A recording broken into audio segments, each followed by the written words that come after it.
Guys, আমি অঙ্কনা চলে এসেছি আজকে একটা মিনি ব্লগ নিয়ে। তো আজকে মা, বাবা এবং মামাকে নিয়ে চলে গেছিলাম বাবার বার্থডে সেলিব্রেট করতে পালপাড়ার কৃষ্ণচূড়া ক্যাফেতে, যেটা স্টেশন থেকে নেমেই একদম কাছে। তো আমার না গিয়েই আগে এখানে কদম ফুলের দিকে চোখ গেছে, আর মনে হচ্ছিলো ওই গানটা করি, এক গুচ্ছ কদম হাতে। বাট যাক, এখানে আর গানটা করে শোনাবো না। বাবার বার্থডে, বাবা তো আজকে খুবই লজ্জা পাচ্ছে। তো আমরা চা খেতে খেতে ডিসাইড করছিলাম কি হচ্ছে খাবার আমরা অর্ডার করব।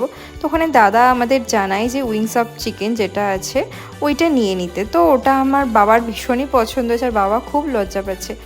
ক্যাফেটা এত সুন্দর করে সাজানো, তোমাদের কি বলবো। কিছু ফটোশ্যুট করে নিয়ে বাবার কেক কাটাটা আমরা শুরু করে দিই। এখানে মামা তো খুবই নাচানাচি করছে। সত্যি কথা বলতে খুবই মজা হচ্ছিল সেদিনকে, অনেক দিন পর সবাই মিলে একসাথে বেরিয়েছি।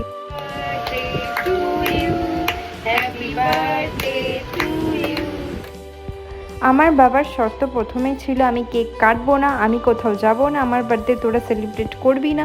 কিন্তু দেখো, জন্মদিন একটা এমন জিনিস না যেটা সত্যি কথা বলতে বছরে একবার করেই আসবে, আর কেন সেলিব্রেট করব না?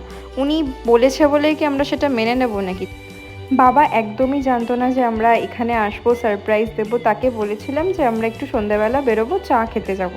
তার নাম করেই আমরা এই পালপাড়ার কৃষ্ণচূড়া ক্যাফেতে নিয়ে চলে আসি। এই ক্যাফেতে আমি আগে বহুবার এসেছি, এবার মানে এসে সত্যি কথা বলতে মানে আমার খুবই ভালো লেগেছে। প্রত্যেকটা খাবার প্রচণ্ড ভালো ছিল। তো আমরা এখানে দেখো নিয়ে নিয়েছি রাত্রের মেন কোর্সে লাচ্ছা পরোটা, সাথে এখানে রয়েছে তোমার কড়াই চিকেন। আরও একটা চিকেন আইটেম নিয়েছি, সেটা হচ্ছে এখানে চিকেন দো পেঁয়াজা, যেটা আর কি মানে সত্যি কথা বলতে ভীষণ ভালো টেস্ট ছিল। আমি জানি না আমার কি হয়েছিল, আমার চিকেন খেতে একদমই ইচ্ছা করছিল না, সেজন্য আমি লাচ্ছা পরোটার সাথে পনির বাটার মশলা নিয়েছিলাম, যেটা খেতে খুবই ভালো ছিল। আর সাথে একটা ফ্যামিলি স্যালাড, যেটা তো নিতেই হবে। তারপর আমরা একটু ফটো তুলছিলাম। ফটো তুলতে তুলতে আমরা দাদাকে বললাম একটা স্পেশাল মকটেল আমাদের বানিয়ে দাও। তো দাদা আমাদের জন্য ওখানে মশলা সোডা বানিয়ে দিয়েছিল, যেটা খেতে খুবই সুন্দর ছিল। তো চলো টাটা, বাবার আজকে খুব ভালো লেগেছে। দেখা হচ্ছে নেক্সট ব্লগে।